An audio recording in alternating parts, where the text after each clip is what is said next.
Welcome to everyone, wherever you're tuning in to Global Minnesota's Global Conversation, Two Koreas. Welcome to our program that's free and open to the public. You may be in Minnesota, you may be across the United States, you may be around the world, but we are really glad you are here with us this evening in Minnesota for this very special, great decisions topic. The Two Koreas is part of what we call our global conversations that we're pleased to bring to the public each month. My name is Mark Ritchie, and I have the honor of serving as president of Global Minnesota, and I'll be our host for the evening here, but I'll be taking your questions that you can send in over. If you're streaming, you can see the email. So we'll be having questions from the audience and questions from myself. But first, we're going to be hearing from our special guests. Let me just say thank you to those of you who are members. Your financial support of Global Minnesota through your membership makes these kind of free public events possible, and we couldn't do it without you, so thank you again. If you're not a member yet, you could be joining an august and very distinguished group of people from around the planet. We would welcome your membership, and you can check us out on the website, just globalminnesota.org. We urge all who are taking advantage of these programs to tell your friends, family, and others about the many different programs coming up. Some of you saw that in some of the early slides. There's a whole list there on our website. Our programs, these global conversations, are co-sponsored with program partners, the Minneapolis Central Library, the Friends of the Hennepin County Library, the Landmark Center. We often partner with some of the organizations who are part of the National Great Decisions Program, some at the Edina Senior Center, Friends of the Edina Library, Washburn and Plymouth Libraries. Groups around the state and around the nation gather once a month, sometimes once every other month, to discuss important topics facing the world, facing our nation, facing our communities in the global arena. And these great decisions conversations help give us a framework for tonight's conversation. Our expert and our lead presenter, our discussion tonight, Dr. Raymond Kuo, is a political scientist with the RAND Corporation and an expert in international security in East Asia. We've gotten to know Dr. Kuo here in Minnesota. He's been a very important part of our community. And he came to us from before, was a tenure track professor at Fordham and University of Albany at the State University System in New York, worked at the UN, worked with a number of organizations like the Center for Transitional Justice. And he's been a research specialist looking at the broader global picture and giving us a sense of conflict resolution, and how great powers, big, small nations that are rising, how this international community, it's a complex ecosystem. And Dr. Kuo is one of the experts that can help us make sense out of some of the big things that are happening right now. This topic, the Two Koreas, is part of that national discussion. And I want to ask our colleague, our friend, our presenter, expert for the evening, Dr. Kuo, to join me here on the screen. And I'm handing the microphone over to you, Dr. Kuo. Welcome, welcome, welcome. Great. Thank you so much, Mark, for that wonderful introduction. I'm very pleased to be here to be discussing the Two Koreas. Let me start by sharing my screen just to... That should be it. Okay. And okay, great. So thank you again very much for having me here. I'm just delighted to speak about this question, about the topic, the Two Koreas. And so the question I want to answer today is, how will U.S. policy towards the Korean Peninsula change under President Biden? And the main takeaways from today's discussion, or at least the points I'm going to make, are that we're entering a period of alliance and relationship renewal. But the U.S. is going to be working much more closely with, say, South Korea and Japan to confront not only the issues with North Korea, but also with China. However, speaking of North Korea, one of the major issues is that we no longer really have the ability to defeat or isolate or dismantle the North Korean nuclear program. Now it's a matter of trying to manage a new nuclear North Korea. And how do you live with that type of state and make sure it doesn't, cause aggression amongst other states in the region? So as an outline of the discussion today, I'll first start off with looking at ROK-DPRK relations, which tend to oscillate between a focus on security issues and confrontation, and a focus on conciliation and political reunification. The second will be looking at U.S. DPRK relations, and particularly the role of denuclearization in the political relationship. And lastly, U.S. policy towards South Korea under Biden. I've already thrown out a bunch of acronyms, so I just want to clarify some terms here. ROK is the Republic of Korea, or it's South Korea. DPRK, the Democratic People's Republic, when you see those three words, usually means communist. Actually, it does mean communist. And so we're talking about North Korea. So, as I mentioned, South Korea and North Korean relations tend to oscillate between confrontation and conciliation. On the one hand, security interests often come up, for understandable reasons. There was obviously the Korean War, and the North Korean South Korean border is the most heavily militarized border in the world. So security challenges will often come up, and in that case, South Korea tends to align with the United States. On the other hand, reunification is still a very important political ideal or sort of motivator, reunification between North and South Korea. And in that sort of situation, when that sort of politics dominates in South Korea, you'll find South Korea tends to act as a mediator between the United States and North Korea. Now, when it comes to the security confrontation, it's South Korea vastly outclasses North Korea. It's twice as large in terms of population, much, much larger in terms of its economy, and also spends about 3 times more on the military. The way I kind of like to kind of visualize this is that this is Seoul, the capital of South Korea, at night, and Pyongyang, the capital of North Korea, at night looks like this. Much darker, far less development. You can see that in this kind of picture here. This is from the Blue Marble project at NASA, where they took let's see if I have a laser pointer here. Oh, good. Where they took a picture of the world at night, and over here is China, kind of all lit up. Over here is Japan, again all lit up, and this is South Korea right here. You can even see the shipping that is along that coast. And this relatively dark spot here, that's North Korea. That little white dot there, that's Pyongyang. So we're talking far less development within North Korea versus South Korea.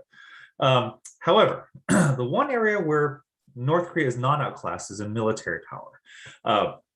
They have about double the manpower versus South Korea. Granted, the South Korean military is far more technologically advanced. But the major issue is this right here, the artillery pieces. North Korea has almost double the amount of artillery pieces as South Korea. And there's a good reason for that. It's because Seoul, South Korea's capital, is within 50 kilometers of the North Korean border. So North Korea can effectively hold the capital city of South Korea hostage. It's well within range of its artillery pieces, and we don't have a good way to shoot down artillery shells. But that said, North Korean South Korean relations also can swing towards reunification. We have these iconic pictures from 2018 where North Korea allowed some of its citizens to go meet in the right at the border with South Korea and meet their old family who had fled down to South Korea. So this lady over here on the left, she's 92 years old, and she finally got to see her son, who she had to leave in North Korea, and she hadn't seen him since he was 4 years old. Similarly, we have other pictures of this, and these sorts of things tug at both the heartstrings in South Korea, but also are a potent political issue. Consider this poll here from Gallup. That this is public opinion of Kim Jong-un in South Korea. His favorability ratings are quite low, and his unfavorability ratings are quite high. But because he's able to influence or manipulate these sorts of political events, he can actually quite strongly increase or decrease his favorability in South Korea, giving him a measure of influence over the politics in that country.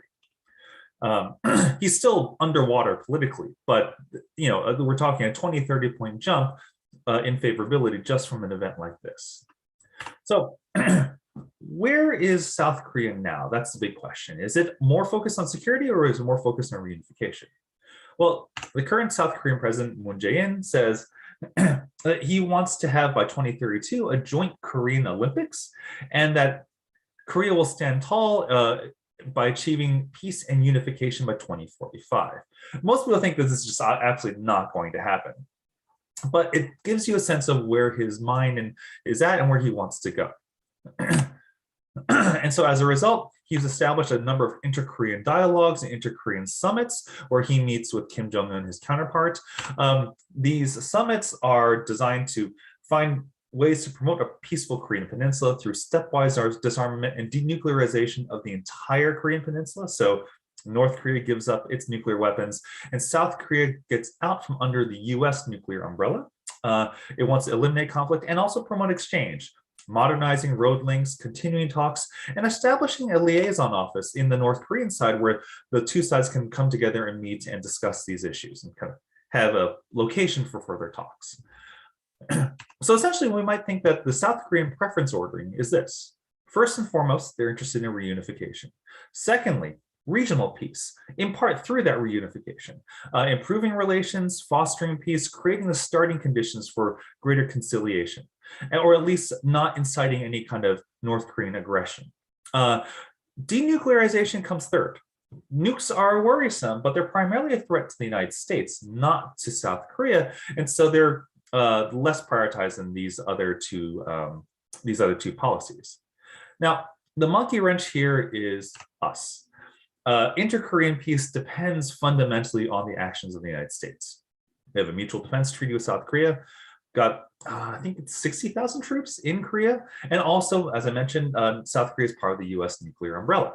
And unfortunately, for say President Moon Jae-in, the U.S. preference ordering is kind of the opposite of the South Korean one. Denuclearization is the principal object here, that possibly the whole peninsula, but mostly when we think about denuclearization, we're just talking about just North Korea denuclearizing and giving up its weapons. Regional peace and stability, but attempted through a different way, whereas South Korea would prefer to see that conciliation leads to less aggression by North Korea. The US tends to approach this as, no, deterrence requires coercion and military force to demonstrate to North Korea the consequences of aggression. And lastly, Korean reconciliation might be kind of nice, but it's not really that important for the United States.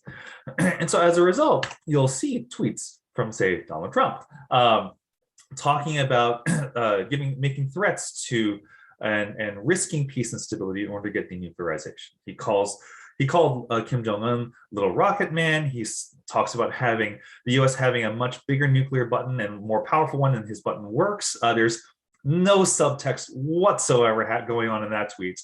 And also, statements like this that, the United States will be met with fire and fury.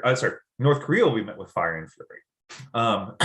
Yet at the same time, Trump in particular really liked to personalize foreign policy in a way that, George Bush did this to some extent when he said he looked into Putin's soul and saw what kind of person he was. But I think it really reached a height under Donald Trump. And so these are just a variety of statements that he's made about Kim Jong-un. And there's ability to, if you're a savvy foreign policy actor, like Kim Jong-un is, to take advantage of this personalization or this vanity to get certain policy objectives done. So when Trump says things like, we fell in love, he wrote me beautiful letters, he gets it, Kim Jong-un can reply here saying that President Trump keeps saying the personal ties between me and him are not hostile, and we can still exchange letters talking about health and other things. And so Kim Jong-un, I think, was quite savvy about this and using it to achieve the U.S. North Korean summits that we saw in 2019, 2020. And so here they are meeting in Singapore, and then also Trump took an impromptu trip to the demilitarized zone in Korea, between the two Koreas, the first president to ever have done that. And ultimately these summits failed, as we know. In part, that's because the United States in particular wasn't very good at listening to what the North Koreans actually wanted. And instead of kind of building up the process so that lower level diplomats hashed out the areas of agreement, you finally bring in the leaders of the two countries to finalize the last few issues and then sign the agreement. Instead, they were pinning a lot on the two leaders finding some sort of common ground and then leaving all the process to follow from that. It doesn't work out so well. It usually doesn't work out very well. And of course, these summits failed. In the meantime, the North Korean missile ranges have increased until right now they have the capability to strike most cities in the United States. On top of that, they use solid fuel, not liquid fuel. Liquid fuel, you have to literally stand next, like a gas station. You're standing there next to the missile, kind of fueling it up. Instead, this solid fuel can travel around with the missile. And I do mean travel around because now they're on mobile platforms, which makes them much, much harder to strike and take out. So essentially, North Korea is rapidly getting, if it doesn't already have, mutually assured destruction with the United States, which is a condition, not a policy. It's when both sides have the ability to deliver nuclear weapons that can survive any countermeasures under their command and control, we get a condition of mutually assured destruction, which is ultimately what these nukes were about. The protection against sort of a nuclear weapon of last resort to survive against any kind of American aggression.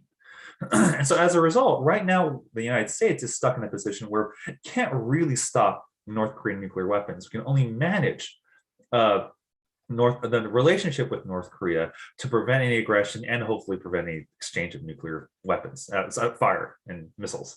On top of that, because those summits fail, well, the Kim regime is not exactly known for being tolerant of failure. He ended up executing the 5 officials over the summit.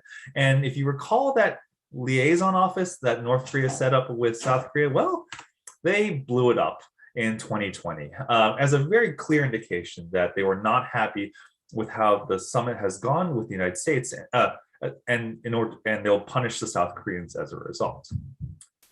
On top of that, to just make this kind of picture a little bit worse, U.S. and South Korean relations under Trump were quite strained.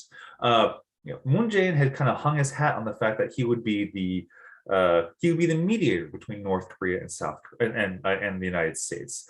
He would be the interlocutor that would provide the good offices. Instead, Trump and Kim Jong-un essentially cut Moon Jae-in out of these negotiations.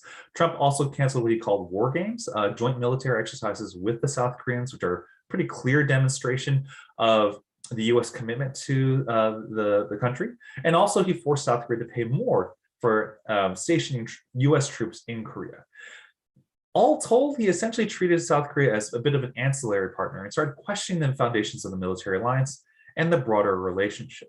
And this is the situation that President Biden stepped into. So now, just in the last section, I'd like to discuss U.S. policy towards South Korea under the new Biden administration. And we can already get some hints of this so far. It's still early days yet, but in March, the Biden administration released an interim National Security Strategic Guidance, or NSS.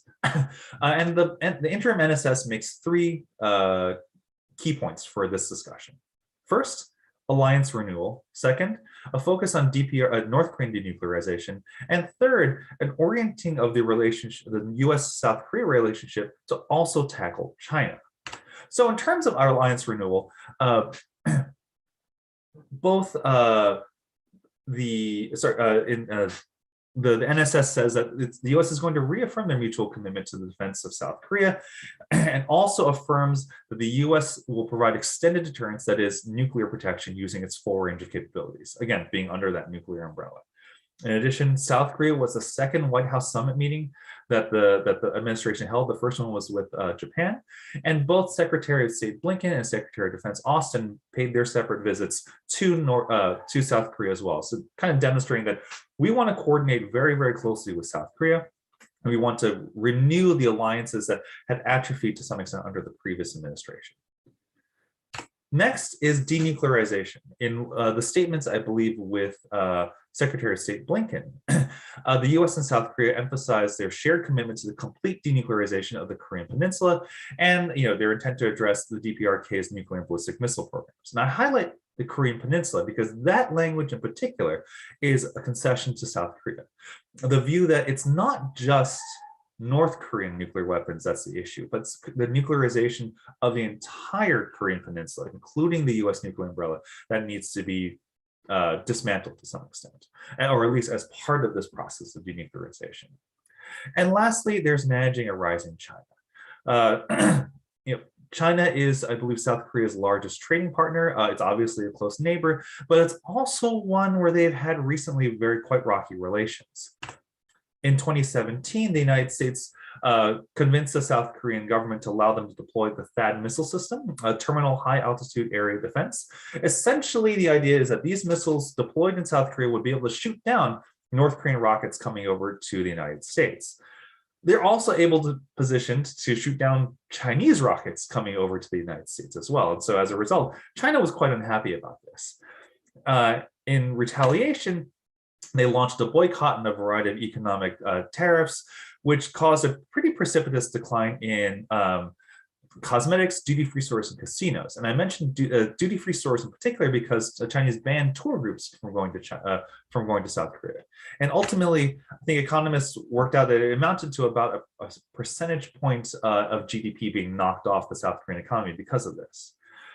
However, because of this economic retaliation, the South Koreans had sharply negative views of China. Dark blue here is South Korea, lighter green here is Japan, and you can see that, in some cases the South Koreans are actually have more negative views of China than do the Japanese. So you look over here, China's growing economy is bad, China's growing economy is good. Well, for Japan, 55% think that China's growing economy is good, whereas you're about even 50-50 or 48-48 in South Korea about whether or not this thing is good or bad. Also, a solid majority in South Korea, and even more so in Japan, think that Chinese investment in their economies is bad. Similarly, how much do you trust China or Xi Jinping to be a supportive partner in unification, or I think that's just a stand-in for politics more generally? Very strong, solid majority just don't have a lot of trust here in Xi Jinping or China itself. And for the first time in 2018, China actually exceeded North Korea in terms of the dominant threat amongst South Koreans of what they thought was the most pressing threat to their country. There's also been concurrent increase in trust in the United States as a result of this. How much do you trust the United States in green and Trump in blue? Well, if we ignore Trump, there's pretty strong trust in the United States. A solid majority trusts that the United States is going to be a supportive partner. It's probably likely to be even higher than that now that Biden's in office. And similarly, even if there is a unified Korea, South Koreans, by an overwhelming majority, think that they should continue to have an alliance with the United States. Sorry. There we go. So, South Korea right now is in very much of a balancing act. On the one, actually, I should say, Moon Jae-in is in very much of a balancing act. He wants to pursue a more conciliatory relation with North Korea, but the South Korean public tends to want more security, security against China, but also to some extent security against North Korea as well. And so as a result, China is able to leverage the North Korea against, say, the U.S. South Korean partnership. And there's also the issue of Japan, which has had a oftentimes quite rocky relationship with South Korea as well. And so there we go. Because these countries don't align neatly on these kind of cross-cutting policy issues, it means that there's going to be disagreement on prioritization and exactly how these different countries try to achieve even common goals. This can create cross-cutting problems, and it's going to require really careful diplomacy from the Biden administration to figure this out. But ultimately, I think we're really coming into an era where we're going to see much closer alliance coordination and foreign policy coordination between the United States and South Korea, and probably also Japan thrown in the mix there as well. But unfortunately, at least when it comes to the DPRK, we're no longer an area where we can hope to defeat or in somehow dismantle North Korea's nuclear weapons systems. It's now an era where we have to manage that system, manage that relationship more intensely. This all requires careful diplomacy, and the big question is, can the Biden administration get the domestic politics on board in addition to working out the foreign policy side? So thank you very much. I'm looking forward to your questions. Thank you. Dr. Kuo, and thank you for giving us the big picture here. I want to bring our focus in on this question of the two. You ended with a comment mostly focused on the US and other places. I want to go to the two. So this desire on the part of the leadership in what we call South Korea to see concrete steps. You talked about, information and possible, hosting of events. Korea wants to host the 2030 World Expo, and there's discussion of it being done combined, and see that as steps. So this is an approach that has been used for other unification around the planet. What makes this situation similar and what makes it different from other successful unification approaches that have been in our lifetime quite successful? Sure, yeah. So I think there are two major issues. First is cost. When East and West Germany reunified, I think the West German economy is only about 2 to 3 times larger than the East Germany. South Korea is about, depending on the figures, 20 to 40 times larger than North Korea. So it's a much bigger ask for South Korea to take on the idea of integrating North Korea and fusing its economy. I don't know the exact number, but if unification were to happen, North Korea jumps up the rankings, economic speaking, quite high, and South Korea falls quite far just because of this unification process, and just because of the disparity in their economic development. I think the second issue is what happens to Kim Jong-un and the Kim regime more specifically. I mean, this is a personalistic dictatorship. They have a cult of personality. They also have 1.2 million people in their armed forces. And part of the reason for this is regime security. If you're can we really imagine a reunified Korea where Kim Jong-un doesn't get killed in some way? And if so, what will that process look like? Is he going to go into exile? Will he have a place in the new government? It's hard to imagine him being a member of parliament and willing to serve as sort of second fiddle within a larger, broader South Korean political system. I think the question for Kim is, why should he share power in a unified Korea when he's a sole power in a divided Korea, and therefore has much more personal security as well as regime security? I don't think anyone's really figured out a way to how to square that circle. And so I think that's what's going to make this much trickier than, say, the East and West German reunification. So this is a kind of a question that has perhaps some broader context, because I think, at a global level, certain things, pandemics don't really care about these little borders that we're talking about, and certain kinds of digital transfers on money or information or disinformation don't really care about these borders. So there's a whole different question that, let's say, other people would face. This is Morocco. There's questions of, different kinds of unifications going on all over the planet, and disunifications, South Sudan being one of the more recent examples. But in that context, the Koreans are particularly active in the global digital sphere. Yeah. Both.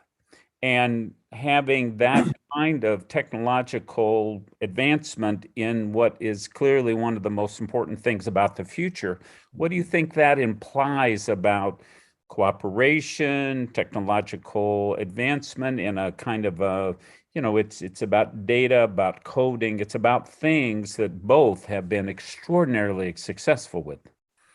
Sure, yeah. I mean, I think, obviously South Korea is just this tech wonderland. Whenever I go to Asia, I'm always impressed by just how much further ahead they are in terms of just the ubiquity of technology everywhere compared to, say, the United States. There are good and bad things about that, right? Like, I don't have to have a phone with me all the time here, and it's perfectly fine, but be that as it may. I think, however, that in addition to trying to mesh the economies together under some sort of unification plan, the issue is that they're also just very different economies. There will be a lot of technology transfer from South Korea to North Korea in the event of any kind of unification. There would have to be a lot of, essentially, what we might think of as just a mass public job retraining effort to get North Korea kind of teched up so that they can actually, perform in in an advanced economy. I think, if I recall correctly, there's some really interesting books out there of just talking to North Korean defectors to South Korea. And it's sort of this almost like a future shock kind of feeling that they arrive from North Korea and it's just so much technology and so different from what they planned that in some cases, the North Korean defectors have actually defected back to North Korea just because of that sort of future shock, that culture shock that they encounter. And then there's the issue of criminal networks and sort of North Korea's involvement in things like smuggling and counterfeiting. I don't have a good sense, this is kind of outside of my area, of how that would be handled. Because if there is some sort of unification plan, well then, what exactly happens to all these illicit activities? Presumably they would stop, but how? And especially in conjunction with the idea of regime security, this is where North Korea gets a lot of its hard currency from, which it absolutely needs for foreign exchange.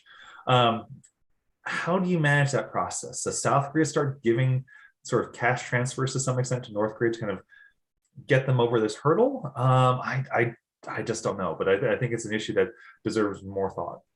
Thank you, because I do think that, there are many parts of our country, our state of Minnesota, that are, basically don't have broadband. I mean, here in the richest country on the world, lots of parts of the country without basic services. And so what are the different approaches that we will have to consider around the whole planet, and what might there be some information? But when we use the concept of two Koreas, we have, it doesn't take much to see a newspaper headline about the two Americas, the northern part of America and the southern part of America, the illicit and so-called illegal activities used to help finance the war in both sides. I mean, there's many things that happen when people who are cousins, brothers and sisters, parents and children decide to use armed struggle because an ideological struggle, we call it the Cold War, you just can, referencing China and missile. I mean, the Cold War talk, the slavery talk, I mean, these things where ideology or supposedly ideology become armed conflicts or armed camps that then can break into armed conflicts, is part of biblical lore. It's part of our country's recent history. It's in the context of statues being removed and plaques being built today. So this is a very long-standing global question about what happens when families are torn asunder. And it seems like a thoughtful process of the future, let's say something like the RAND, RAND is about thinking about the future, has put time and money, and maybe not publicly, but into how do humans do this better? Do we just go to new Cold Wars? Do we just throw missiles around? Do we just act like people are this or that?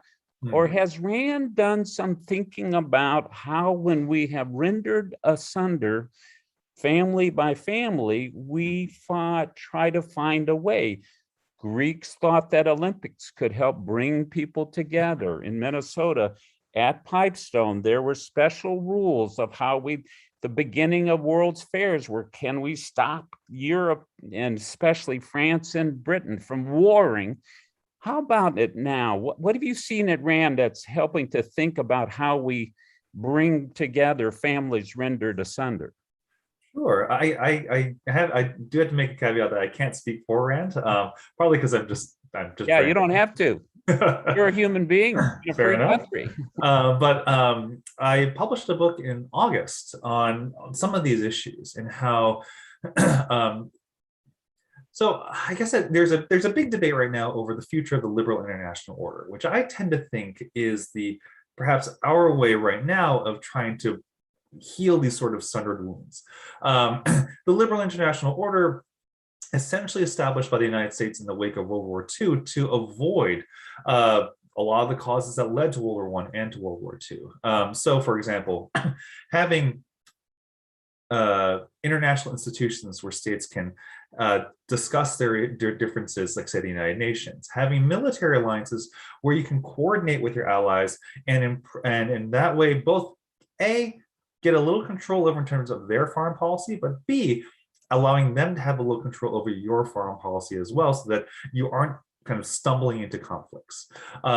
Free trade organizations, and which was supposed to be paired up with domestic level transfers to kind of cushion the blow of free trade, but using economic exchange as a way to avoid having, well, why go to war where you can just trade with each other instead? It's kind of a hope for the United States and China right now that our trade relations might inhibit that sort of conflict.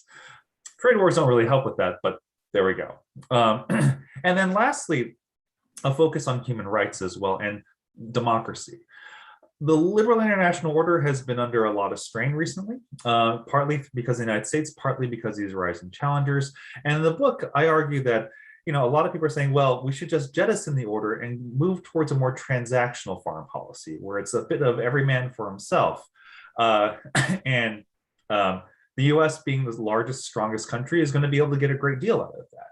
And my retort to that is, I mean, yes, that's true, but only for a very short time. Because the thing about engaging in sort of transactional relationships, and I think this is true at the international level, I think it's also true at the interpersonal level, is that eventually that comes out and everyone stops trusting you. Nobody really wants to work with you because they're always concerned that you're going to try to get a one-up on them. This idea of diffuse reciprocity, of a more generalized, you scratch my back, I scratch yours, but we don't have to do the scratching immediately. We don't need to write it all down. We just have this generalized sense that we are in this together and facing common challenges. That's what I think the liberal international order embodies, that sort of feeling. And I think that's ultimately what we need to see a renewal of that order in order to kind of address these issues. And in the speeches of this week, it's the special UN week, the General Assembly, lots of rhetoric, lots of speeches from everybody. But do you see in that the makings of what is imagined as a transactional in this COVID pandemic moment? Or do you see innovative thinking about renewal of institutions and the creation of new, we now use language like governance by goals, and we have Kyoto protocols, we have Paris Accords, we have sustainable development goals. What are you seeing where that could have some application to bringing the brothers and sisters of the Korean Peninsula back into social and political economic relationships? Sure, yeah. I mean, I think Biden's speech was quite good in terms of, going out there and saying that the United States is willing to be that sort of capable, effective social partner, I guess, that we're willing to be an honest broker once again, and work with other states and kind of lead the international system, but also try to make sure that there are positive gains for everybody. I think his discussion of COVID was just right on point with that. And it's understandable that other countries want to, kind of push the United States through their UN General Assembly speeches to take the lead on this, because they need our vaccines essentially. But ultimately, it comes down to the United States and whether or not we're willing to do that. And it looks like, according to the Biden speech, that yes, we're on that path. Also, the other things that the Biden administration has done, like reinvigorating these discussions of was it COVAX? Of the vaccine supply, and also in the security realm, working with allies, establishing the Quad. There's obviously this fracas over Australia and the UK and the United States, but it is part and parcel of this idea of working with regional partners and coordinating with them to have on security cooperation. Go ahead. In terms of the Koreas, this is where I'm a little bit less certain that we're going to see much effect from the U.S. re-engaging, having effect on North and South Korean reunification. In part, I think it's because the drivers of this are often pretty internal.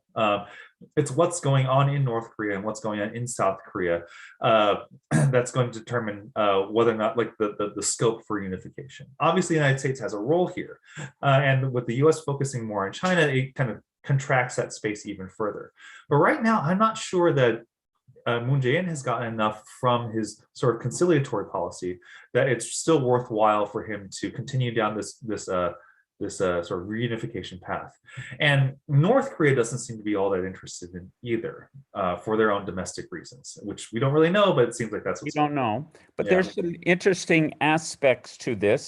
South Korea is the only of the rich countries that chose to be part of the COVAX system. Right. And of course, COVAX is the application of the charity model. That's, one of the big weaknesses.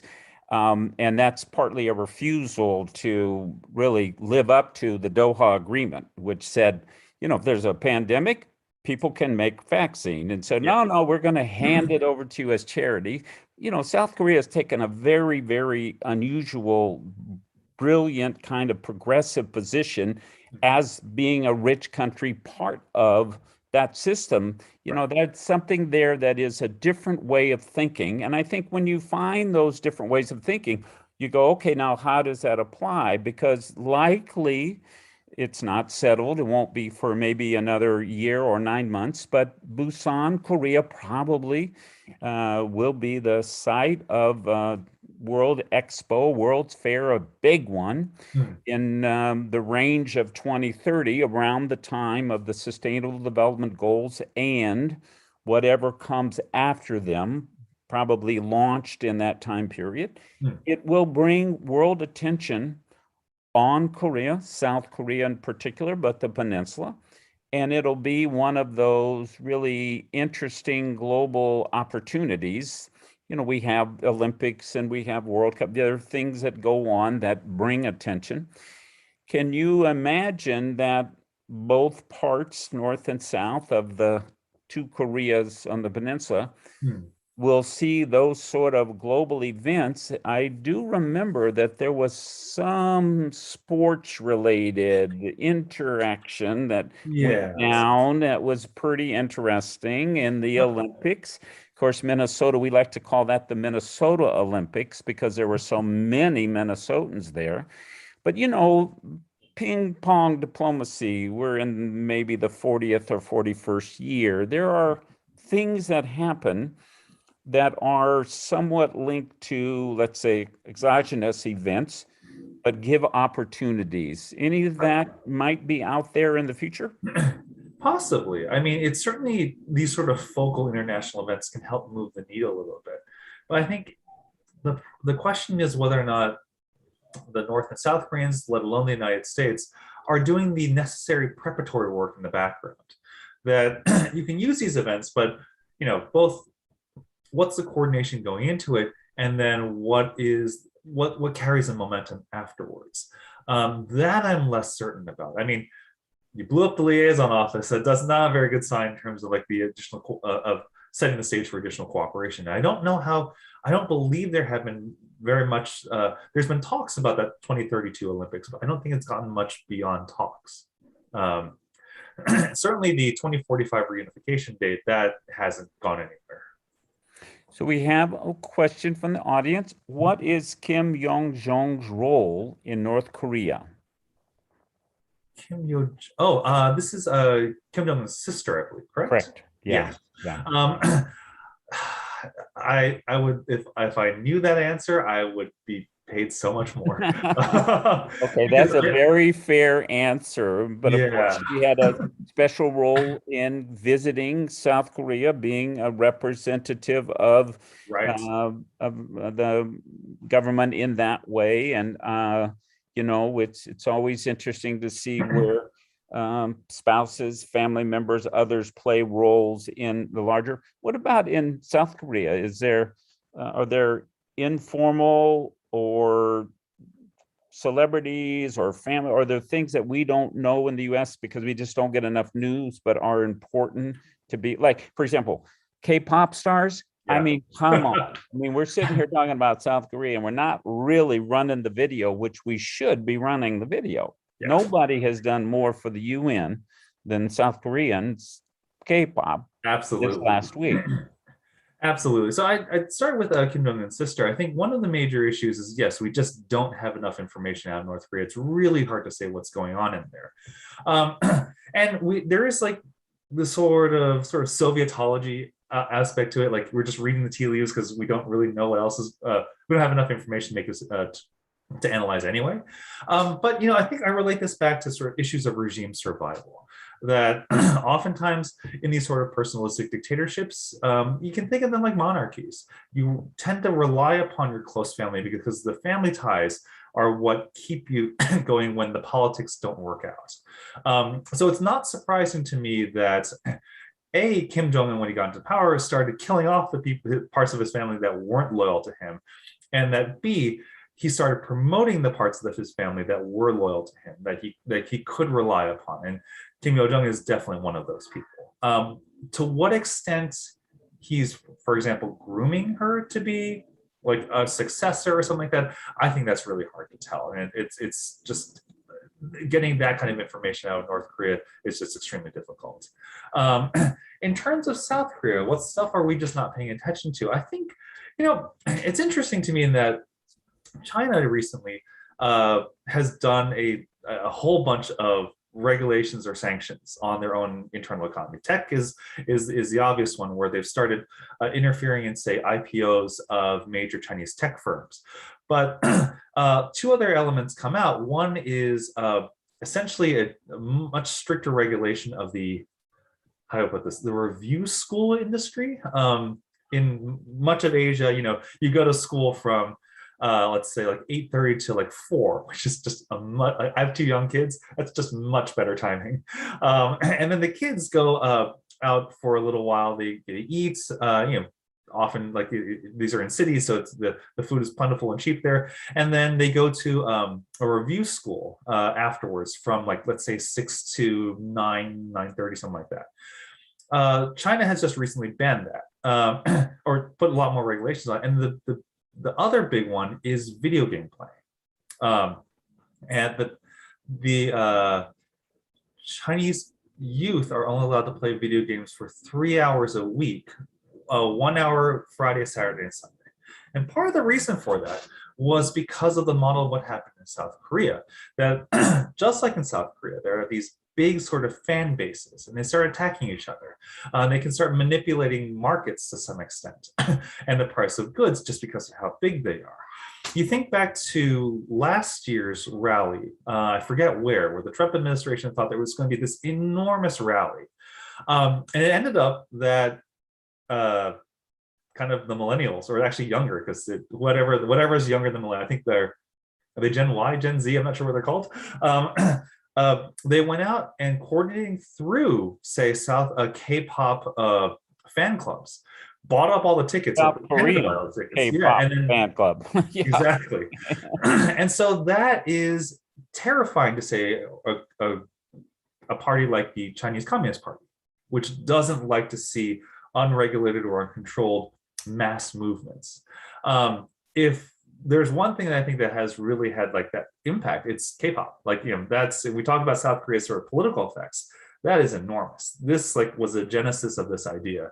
And to see them actually have political power in some way is really impressive. Kind of scary in some ways, depending on, what you think about these sort of social movements, but also very impressive nevertheless. Yeah, I think all of us as parents have things that we think about all the time, and you have to decide which of these matter and which of these, are things that you intervene in. But I do think it's very interesting to put the notion that we need to know more ahead of, we know these people and we think they're communist or they're, whatever, having the mindset like we need to know more is a better starting place.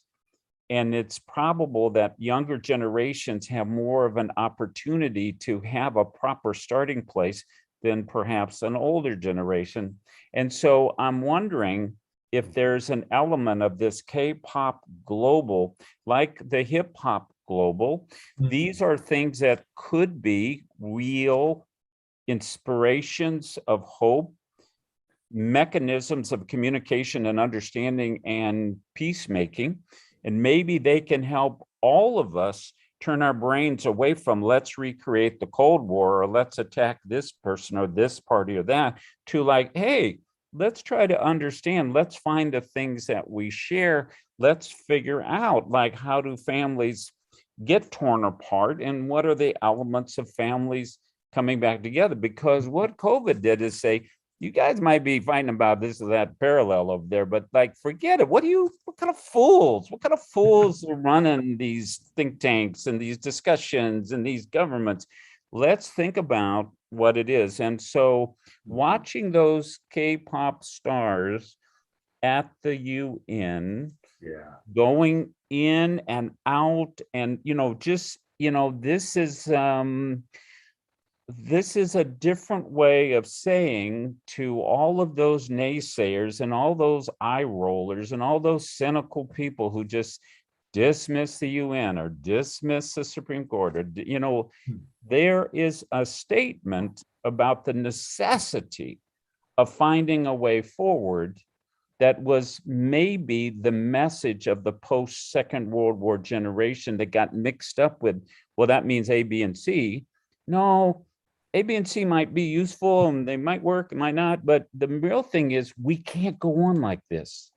And I believe that element of, leadership from younger people like we saw this week is something that is in that category of, our hearts could use some lift, some hope, some inspiration. Yeah. And coming at it from the culture is probably, if we look through a few thousand years of human history, probably the path most effective for something as difficult as the Korean Peninsula. Yeah. That's possible. I mean, I'm reminded of a bit of your previous question about technology. And I think, depending on the country, we're, like, for example, in the United States, the boomers are now, I believe they are now not the largest population in the United States. It's, I believe, the millennials, and then you've got like the whatever Gen Y, Gen Z below them kind of coming up as well. The major issue is that for many of millennials and younger, they're not politically all that active. But I think that's changing. So two things. One, they're not politically that active, but there is the advantage, they have the advantage of technology, which can spread messaging, and their facility with technology. It just means that they can kind of have a disproportionate political impact, or they can start having that. I think this last election was kind of a jumpstart for a lot of people within those generations, sort of political consciousness and kind of activism. On top of that, because of the kind of economic, social situation that many people in these kind of generations find themselves, they're much more socially oriented, in the sense that the things like externalities, like public goods, matter a lot more to them.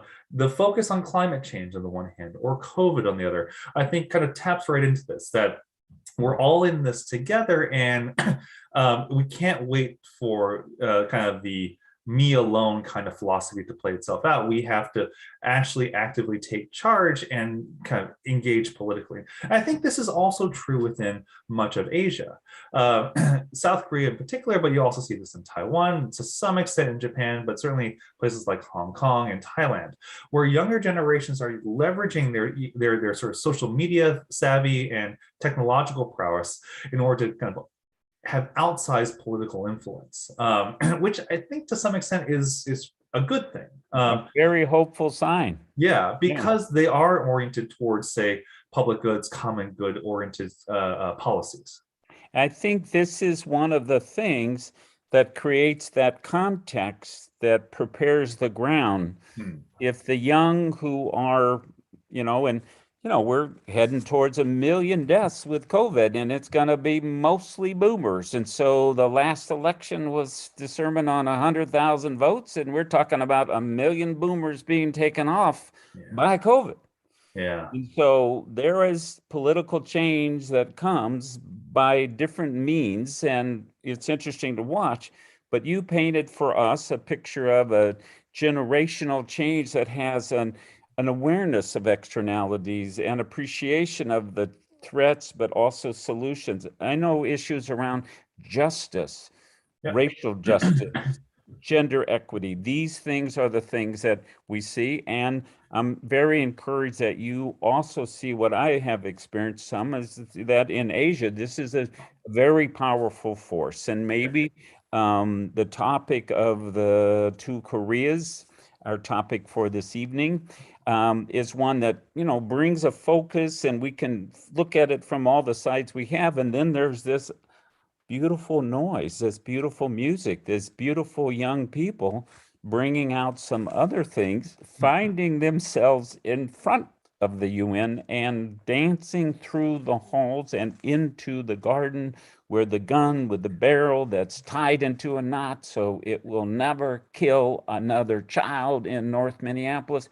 or another soldier someplace doing their duty. And so it may be that Korea brings us, I don't know, in a way that like Jamaica brought us a whole new culture in music. So I think we'll say stay tuned, audience. Thank you, Raymond Kuo, for bringing all this vision and information and ideas and leaving us into this place of hope. And we're going to be watching North Korea, South Korea, K-pop, even if we don't quite get what that is, it's got K in it. So that'll be a starting point to know that it has its roots and maybe its energy and maybe its wisdom and vision coming from that divided family rendered asunder on that peninsula. Thank you so much again for joining us this evening. I look forward to seeing you again and engaging in more of these discussions. And thank you so much for being part of Global Minnesota's Global Conversation this evening. And to our audience, I want to remind you there's many more programs. World Food Day is coming up on October 15th, Cybersecurity Summit, all kinds of things. So go to the website, globalminnesota.org, click on events. Raymond, you mentioned a book. Where do people find that book? Oh, sorry. Yeah. So actually, two books I published this year. Both can be found on Amazon. Yeah. So the first one is, or you can find links to it on my website, rkuo.weebly.com. Weebly is Weebly. The first one is Contests of Initiative. That was published in February. It's about U.S. policy responses to China's assertions in the East and South China Sea. They're sort of island building, kind of trying to control sort of maritime waterways. How can the U.S. respond to that in conjunction with its local partners? Oh, actually, both books are right over my shoulder here. Okay. The colorful one, that's my wife's choice for the cover, which I think was really good, is called Following the Leader. It's about international military alliances and how states tend to glom onto a single type of alliance strategy and how that strategy defines international order. Right Very now, timely, very, very timely. All things considered, you were ahead of the curve again. Thank you so much, Dr. Kuo. Good evening to all of our viewers, wherever you are, if it's morning, noon, or night. We're really glad you joined us this evening here in Minnesota for our great conversation. Good night.